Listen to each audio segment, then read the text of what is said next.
So who are the two sides? Because I think a lot of people might have imagined, okay, this is going to be extreme Islam versus not as just sort of the white British population or the rest of the population who don't want that.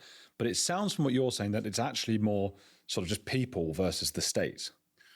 I think it goes back to my point about there being two vectors here. Yeah. I think the essence of the second is that it's the much larger and much more dangerous conflict.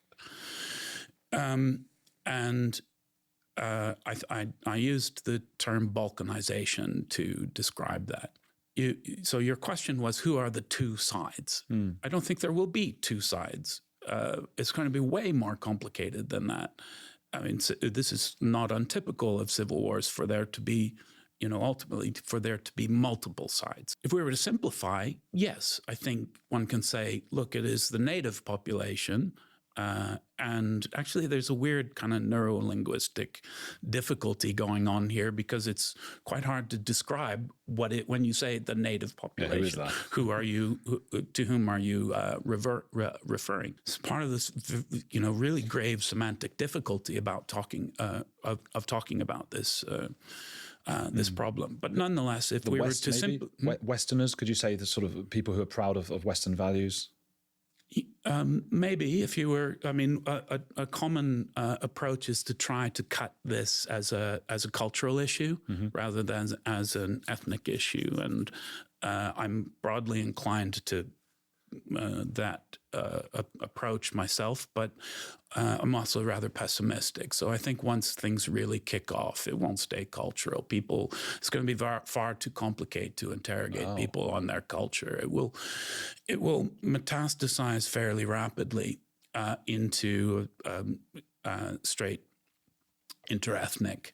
My people trying to get their heads around this is to listen to ex-Yugoslavs talk about the descent of Yugoslavia talk about the prelapsarian Yugoslavia before the outbreak of the civil war there in the early to mid 1990s, where things went, in their view, extremely rapidly from a sense of, that's behind us, it couldn't happen here, to bedlam, effectively, and to people and to a situation in which people, under conditions of very severe stress and fear,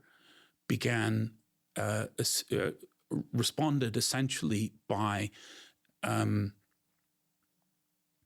looking to the most simple characteristics of what community could provide them safety.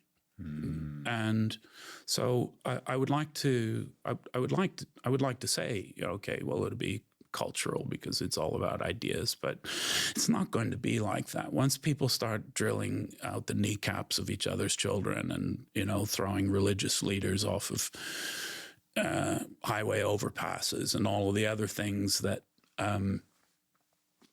have happened in civil conflicts in other areas of the world, I just think those niceties will fall away. So how will you know who your enemy is? It's very, very difficult.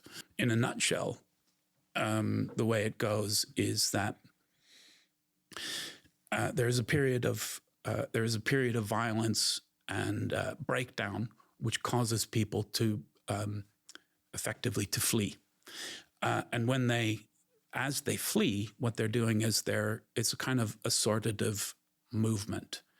So you already see it already. In fact, to some extent, in the middle classes leaving the cities, leaving the big urban centers and moving to either to smaller urban centers or to countryside.